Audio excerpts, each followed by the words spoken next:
చాలాసార్లు బాధపడ్డ సందర్భం, కొన్నిసార్లు కన్నీళ్ళు పెట్టుకున్న సందర్భాలు ఉన్నాయి. ఎందుకు లేవు? ఇప్పుడు మీరు ఉద్యమంలో ఎదురైన అవమానాలు, ఉద్యమంలో ఆనాడు కేసీఆర్ గారు చావో రేవో అని చెప్పి ఆమరణ దీక్ష చేసినప్పుడు మేమందరం పడ్డ బాధ.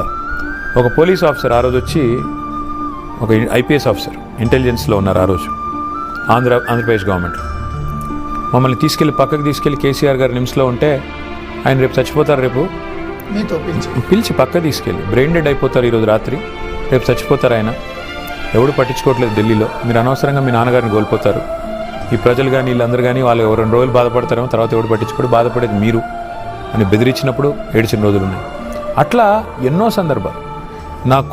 నా కొడుకుని బాడీ షేమింగ్ చేసినప్పుడు, ఇష్టం వచ్చినట్టు తిట్టినప్పుడు, వాడేం తప్పు చేశాడు పాపం చిన్నపిల్లోడు అని బాధపడ్డ రోజులు, మా ఆవిడ ఏడ్చినప్పుడు కానీ, ఇంట్లో వాళ్ళు బాధపడ్డప్పుడు కానీ వాళ్ళతో పాటు బాధపడ్డ రోజులు, అనవసరపు లేని దిక్కుమాలిన సంబంధాలు అంటగట్టి నోటికొచ్చినట్టు మంత్రులతో సహా మాట్లాడుతుంటే, నికృష్టంగా మాట్లాడుతుంటే బాధపడి ఎన్నో ఉన్నాయి. ఎందుకు వచ్చామా ఇందులోకి దరిద్రం అని అనుకున్న సందర్భాలు ఉన్నాయి, వదిలిపెడదాం అనుకున్న సందర్భాలు కూడా బోలెడు ఉన్నాయి. వదిలేద్దాం ఎందుకు ఇది.